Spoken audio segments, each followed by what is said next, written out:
North Carolina women's basketball team. To the stage, we have Courtney Banghart in her season with North Carolina. So have Deja Kelly as well as Alyssa Ustby on stage with us. Just for everyone in attendance, if you do have a question, please raise your hand and we'll make sure to get a mic to you. But we will start with the amazing race that you just made up here. Yeah. So I know that you're a big athlete. You got some nice kicks getting up here, but I feel like that's just the identity of you and this team as well. It's so funny seeing you guys rush in here, but also the poise that each player has coming here. So just as far as a team, one of 8 teams that made it to the NCAA tournament a season ago, we've talked from, I think now 4 different coaches that talked about the ACC being the most prominent and dominant conference within this country. So when you're looking at how you guys can build this season, what does that look like for you guys? We give a lot of credit to the ACC as a whole because this is a league where stars come because stars want to play stars.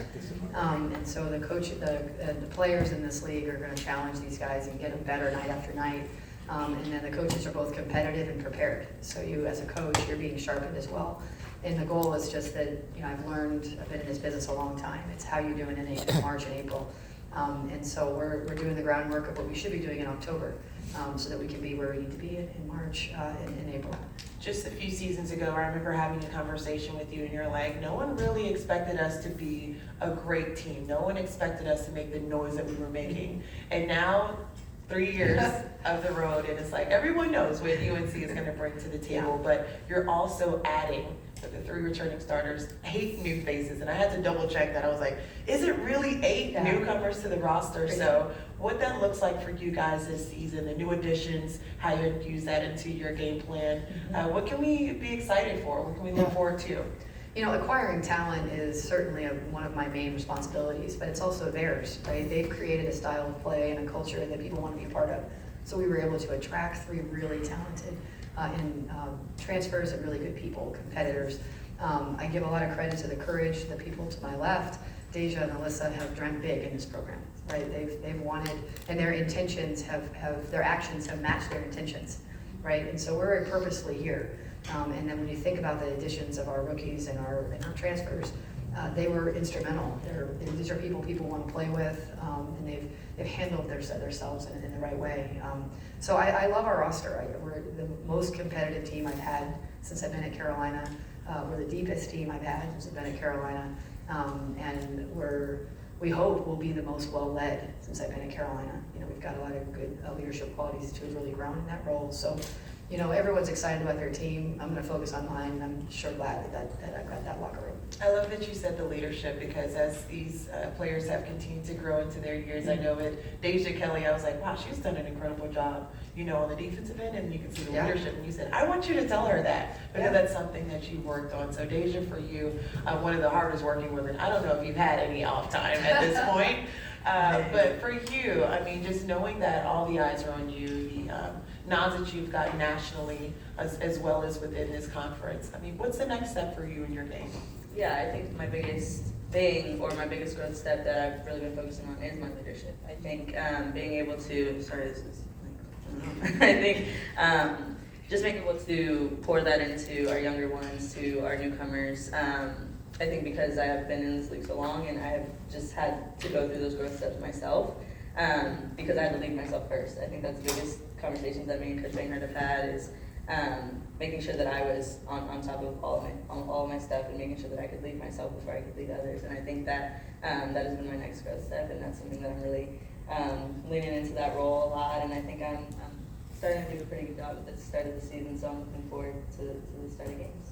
I think it's really awesome too because it's you in a very unique situation when you look at the grand scope of just being a student athlete and the balance of it all. So you're looking at NIL, you're looking at different things on being a leader and being an example in your locker room, but also how you can build on that and using your brand. What have you learned about how to balance all of that to be an example in your locker room? Yeah, I think just knowing that I have to keep the main thing the main thing. I know what has gotten me all of those opportunities is basketball and school. So I know that can't really interfere. And knowing that keeping the business side kind of separate, but also knowing that it all mixes in a way. But yeah, just also making sure that my teammates know that I am still, I'm there for them. I'm working hard as well on my part to make sure that I am giving my whole to the team. And so I think that that's super important, and I know that anything that's lacking, it just can't. I just know it just can't. Like, I really don't have a choice but to balance it. But no, I think I've done a pretty good job. Like you said, I don't remember when I have had an off day or an off time, but I think that's the beauty of it, because it just shows that that hard work is paying off in a way, and I'm really happy to share that with my team as well. And then this young lady to your left was Ustby, in which you've been in your season and career, joining the 1,000 point club. I know you have 3 players now on your roster that are in that club, but for you, one of the most versatile players, not just in the ACC, but Coach talks about how you're that Swiss Army knife and doing so many things well. I don't know, did you play 4 different sports? I have to go down the line of all the things that you have done, but for you and just how you want to be different. I know, I do recall you only missing 1 game. I think last. No, we missed a lot of games last year. Yeah. I You were remember like, wait a minute. We got the L's, the ones where we had the L's. Yeah. But, Missed a couple. knowing your impact on this team, what do you feel like your role is, and how does that expand? I feel like my role is really whatever the team calls for. And so whatever Coach Banghart asks me to do, what's needed from my teammates, whether it's specifically for that game or that season. So stepping into the roles of just being a competitive worker and inspiring my teammates to do the same, because that's just something that's really important to us. And we have a collective understanding that if we all come together and we compete well together, then we'll go far. And I want to stay with the players too, because we'll hear from the coaches and the philosophy and what you want the season to be. But if you're looking to build for both of you, what do you think that this team can do in this season?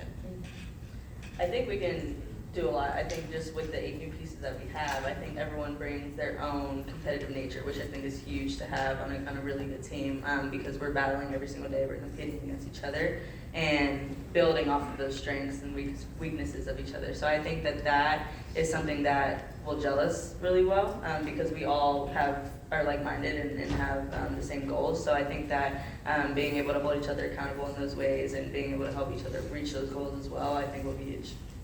In addition, communication is something that's really important, and all of us have agreed that this year we're going to commit to learning how to communicate better with one another inside the lines and outside the lines as well, because we realize that that's a really important component for successful teams. So with the 8 new faces, I was reading that it takes some time to build the chemistry. So can you explain a little bit about this pickleball tournament that you guys hosted? Yeah, so the last day of workouts, we surprised them with a pickleball tournament. So they picked names out of a hat and played. And watching, 5'9" to all the way to 6'5", play pickleball was hilarious. We left some scratches on the court for sure. But there's long wingspans and super competitive nature. So that was one of the many kind of fun things that we've done with football tournaments, whitewater rafting. I mean, Yes. these guys are doers, they're livers, and they've got a lot of layers to them. So we've really had a blast getting everybody connected. Yeah, I saw that the whitewater rafting right here in Charlotte. Yeah, right? we came right here, yeah. Okay. It's like no joke. So we had gone on the New River up in West Virginia a couple of years ago. It was just remarkable. And I think there was a class 4, maybe there was a part of it was class 5. So we came into this arena or this venue and we said, we want to give it to them, right?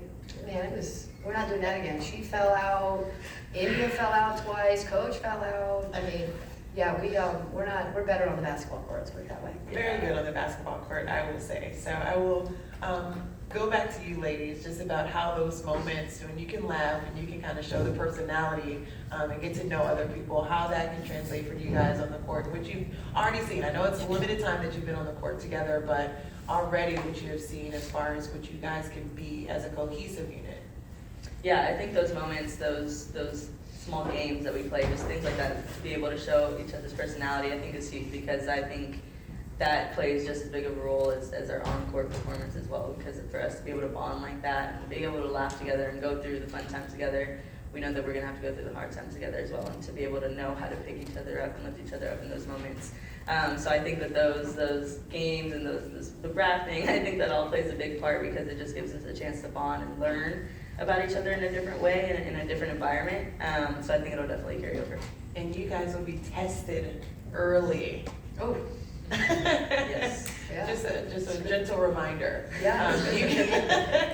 When you're looking at now the SEC ACC Challenge, having South Carolina as one of those teams that you'll be able to take the floor against, and then also the Jumpman Classic right here. You guys are building a home here at this point. Tell me about it. For the Invitational.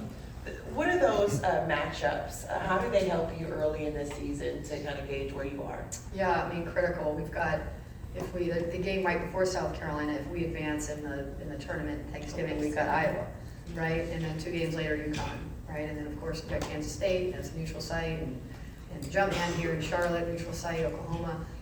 And so a couple things. One, you have a good team, you want to play good teams, right? And you also want, it's really good for our game, right? The viewership and the media in the country want good teams playing good teams. And so we've got a good team now, so we want to make sure that we are helping grow the game in the ways that we're responsible for, right? And then also you've got the opportunity to get ready for what is the gauntlet of the ACC, right? And we've got to be able to be prepared, and we got to take some hits in stretches to ensure that we're tough enough and we're resilient enough, and we just got to find out a little bit more about the margins, right? Because the margins are what separate these top 10 teams from each other, right? And so we're going to learn a lot about our margins, we think, as we prepare for ACC play.